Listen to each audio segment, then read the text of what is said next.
60% of UK doctors say investing feels too risky or too complex. Not 60% of general population, 6 out of 10 doctors. Now, these are highly skilled professionals trained to read evidence, weigh risk, make life or death decisions every single day. And yet, 6 in 10 of us find investing too complicated to start, despite being very hardworking professionals. But this is a different ballgame. Now, if that's you, you're not alone. Before you tell yourself this is just a money problem, let me show you something. Of the 1,600 UK doctors who completed our med scan, our financial well-being scorecard, 78% said they save money regularly and 61% said they have enough savings to cover 3 difficult months. So the money is being set aside. It's not being put to work as hard as you are. So I've seen this story for years. Doctors who have been saving diligently for a decade, maybe in a regular savings account or even in a cash ISA. They open the ISA, they pay into it faithfully, and they leave it sitting all in cash because investing felt too risky and they were not sure what to do. Sometimes it might even be a child junior ISA or junior investment account and it's sitting in cash. Meanwhile, inflation is quietly taking its toll. And for some doctors, saving a regular account, they're actually paying tax on the interest, which most of them don't even realize. I see doctors with a SIPP, a personal pension they never invested, just cash sitting there, or even an ISA, slowly losing value to inflation. This is not a savings problem, it's a financial education disaster. And the cost of that education gap is massive and it's visible everywhere in the data we've got. 72% of doctors are worried about their financial position relative to their age. 68% are worried they won't have enough to retire comfortably at 65. 2/3, 66% don't regularly invest in stocks, bonds, funds, or at all. Smart, hardworking doctors saving, they're worried, not investing, stuck and unclear. Maybe you've tried to invest yourself and you got burnt. A clear example is a GP in our community. Prior to attending my masterclass last year, prior to even seeing any of my content, he had lost over £100,000 on a property deal that quietly collapsed. Another NHS consultant lost over £40,000 to a crypto scheme. Another SaaS doctor is facing a £24,000 capital gains tax bill that's completely avoidable, but nobody told her that she could have invested inside a tax wrapper. Another example is a resident doctor who lost more than £3,000 in a couple of weeks chasing gold and silver from random tips on a WhatsApp channel. So for you, you might be on the other side. You've never really started. You've listened to podcasts, you've attended a free masterclass, watched YouTube videos and all that stuff for years. But every time you open an investment platform, the font names look like a different language. They sound like Greek. So you close the tab, you tell yourself next week becomes next month becomes next year, and before you know it, another decade has gone and you've lost that opportunity to compound. Has slipped by. Whichever group you are in, whether you are in the group that is investing without understanding or you haven't started, we all know that doctors are really hardworking, but the truth of it is that without a system, you probably end up in the same place. Now, if you're new here, I'm Dr. Andy Eguim. I'm a former salaried NHS GP. I'm the author of the Moneywise Doctor, which was an Amazon bestseller on personal finance and investing. And in the last 21 years, I've been investing, and over the last couple of years, I've taught over 4,000 doctors tax-efficient investing. Doctors, dentists, healthcare professionals through masterclasses, conferences, workshops, and small group coaching. Today, I'm going to walk you through 3 steps to tax-efficient investing. 3 things you should do in this order before you start even putting any pound, extra pound, or even dollar into an investment. And along the way, I'm going to clear up one of the biggest sources of confusion I hear from doctors, which is about index funds. Which index fund to buy? Which ETF to buy? The SCRUBS investing workshop, 3 steps to tax-efficient investing for medics. For the first time, I'm running it in this format, 90 minutes, live with our team for doctors and dentists who want to actually build the system instead of just learning about it and letting time to just pass without doing anything. Inside, we'll cover how to think about the NHS pension versus your other options, how SIPPs work and when they make sense, how ISAs fit into the picture, how pension tax relief works in practice, how to think about your adjusted net income, and how to avoid the common tax-efficient investing mistakes like the one we've described. How looking at children, investing for children, how does that fit to overall plan? How to choose investments sensibly without taking unnecessary risk. If you click the link in the description or in the first comment, or you comment SCRUBS, you get the link. Because here's what most doctors run into. Everyone says the same thing. Just buy an index fund. Just buy an index fund. There's a 17-year-old millionaire on TikTok. He says it. The guy standing in front of a Lamborghini on Instagram says, oh, just go ahead and buy an index fund. Your colleague on WhatsApp also says the same thing. It sounds simple until you open an investment platform. You discover 870 options. S&P 500, FTSE 100, NASDAQ 100, MSCI World, FTSE All World. You see accumulation, distribution, TER, ETF. Suddenly, you're not sure what to do, so you tell yourself you'll go back to it later. And before you know it, several months pass, maybe a couple more years, and you miss the gift of compound interest. By the end of this video, you understand clearly exactly which steps solves which problem, and you have a system you can apply straight away. Of course, this is not financial advice, this is education. Don't take any steps, start taking proper advice. So earlier I mentioned a few examples. Let's come back to some of those examples that we mentioned of doctors who've made these financial mistakes. There was Dr. Rima, GP partner, experienced doctor, brilliant clinically. But for years, every time she received a brown envelope from HMRC, she shoved it under her bed unopened. That's what she shared with me. She told me she had been looking for someone for years to help her understand finances for more than 15 years. The cost of that avoidance was huge, as you might expect. When she did manage to save, she put it in a cash account and spent enormous energy shopping around for the best interest rates.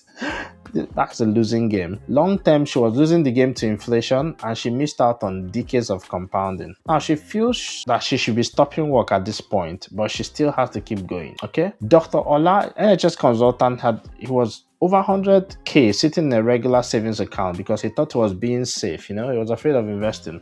What he didn't realize was that the interest on that account was being taxed at 45% because he's an additional rate taxpayer. He was overpaying around £2,250 in tax every single year for doing what he thought was responsible, additional tax. And Dr. Mo, locum GP, he had actually been investing consistently for about 5 to 6 years.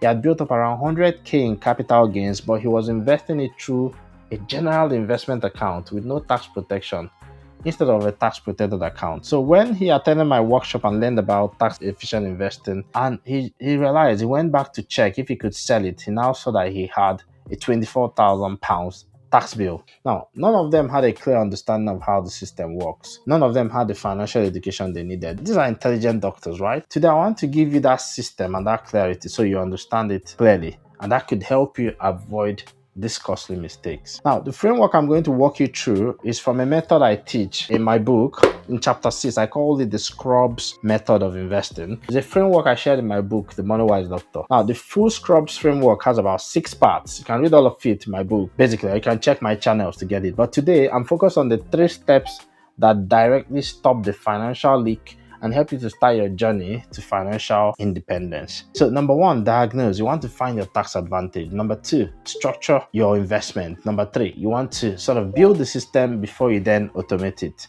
So let's go.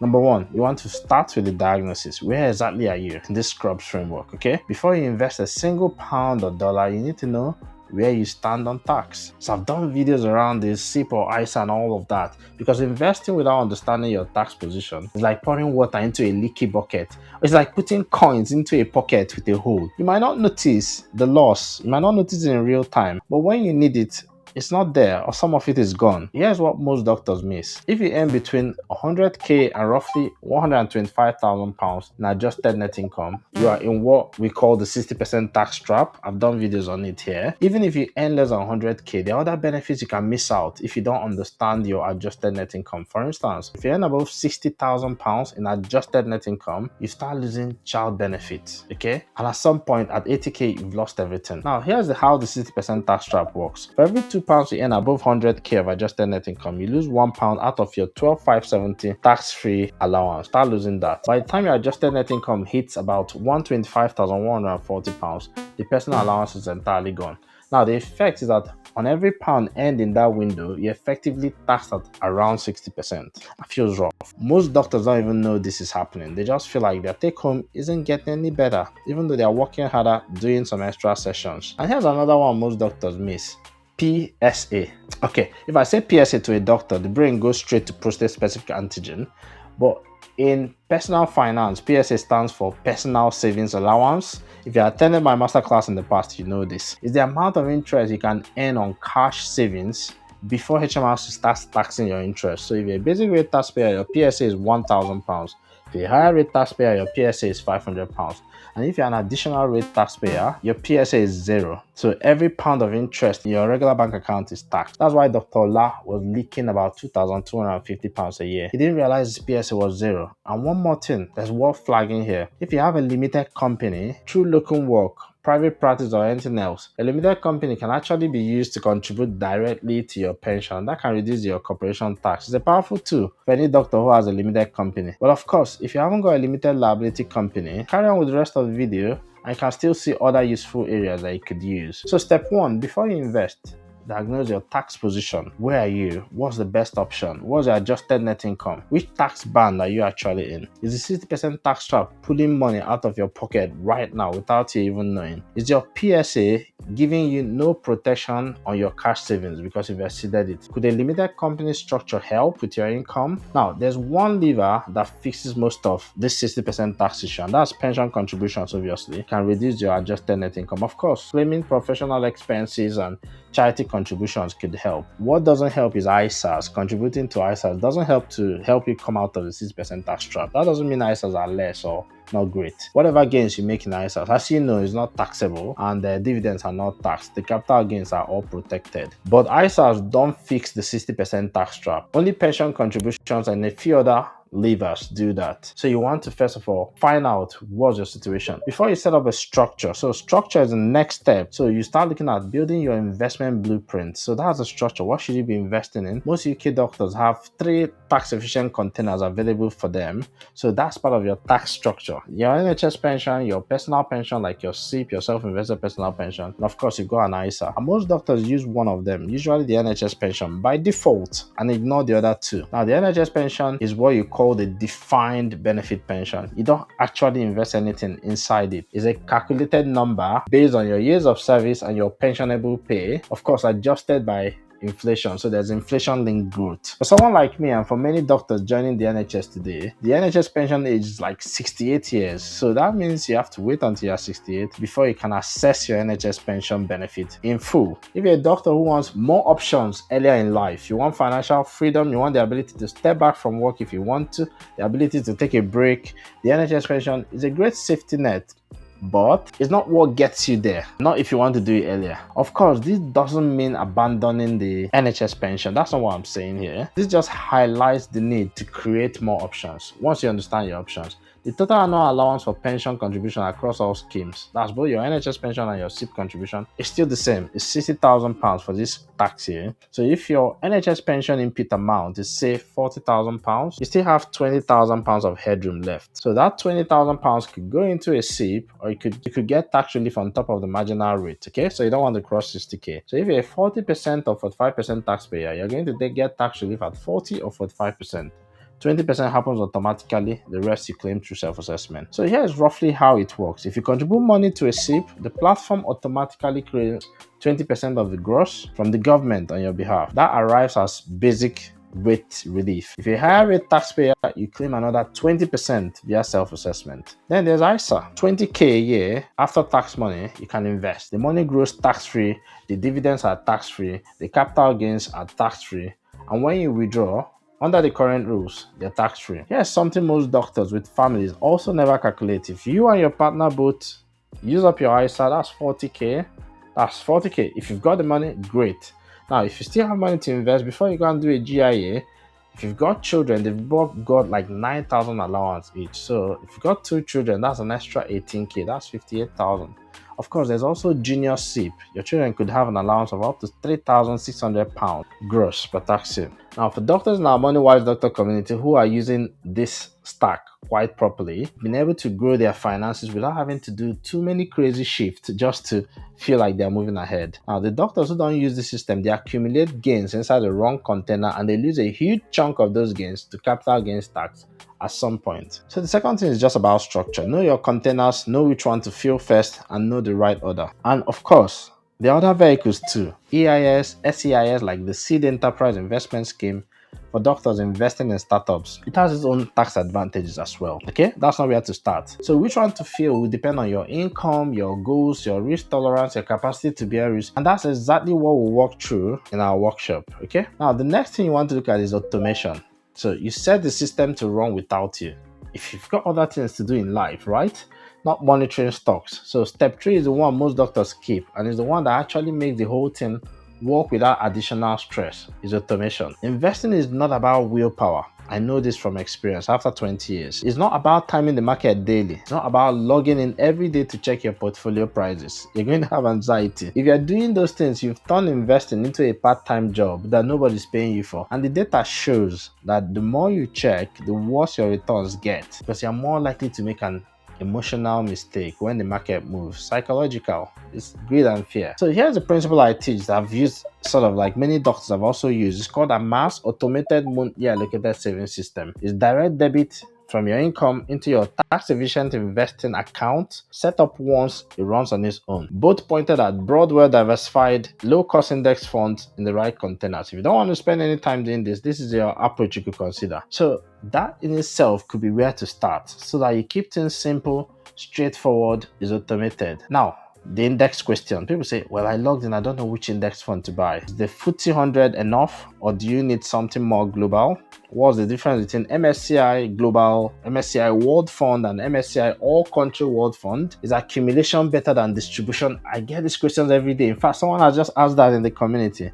What's TER? Am I paying too much? And here's the one that most doctors get caught out by. Your platform might offer the same underlying fund under multiple different names with different costs depending on the share class. So even when you've picked the right fund, you might be paying more than necessary for the same thing. So identifying apples to apples is harder than it looks to compare it properly. So once you've done step 1 and step 2 properly, and you've understood the fund landscape, and step 3 is wordless compounding to do its job without you interfering, without you having to check every day. Now, the doctors who quietly build wealth are not the ones who pick the best stocks. They are the ones with the most boring, automated, passive investing system. Boring stuff compounds. Shiny and clever things don't often do well, as we've seen again and again. Now, if you've been following along so far, those are 3 steps. You diagnose, you structure, you automate. These are all part of the 6 steps in the SCRUBS method for investing for medics. The full framework also covers things like building your safety net, removing high interest debt, understanding asset allocation, underwriting your risk with protection, so that when the markets fall, and it will fall, you have a strategy in place that helps you to keep sleeping at night without selling your investment at a loss. Okay. Now, if you're aware of this, or maybe you haven't heard, for the first time, I'm going to run this format of a workshop, tax efficient investing workshop for doctors and dentists who want to go deeper on these things. With me, live, 90-minute session. It's called the SCRUBS method, 3 steps to tax efficient investing, even if you're a busy medic. Inside the workshop, you get a live walkthrough of the diagnostic step you can apply to your numbers, a clear picture of which tax-efficient container should hold what and in what order for your specific situation, and the other things, as well as bonuses like the index fund cheat sheet explaining the main fund types, what each one holds, accumulation versus distribution, and the 3 questions to ask before you buy anything, plus the chance to ask questions about it all live.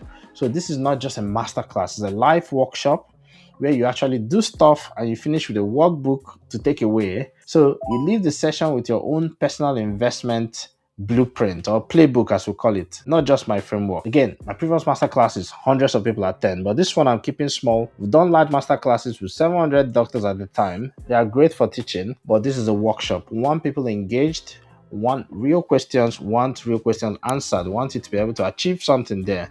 So I'm capping it at 50 only.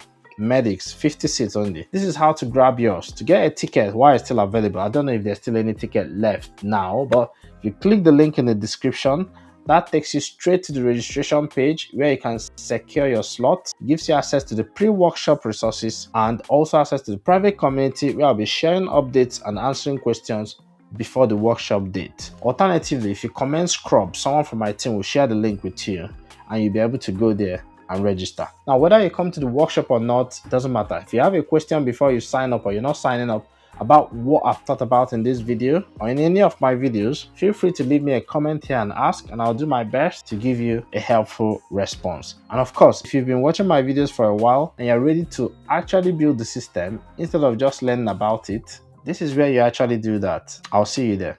All right then, bye.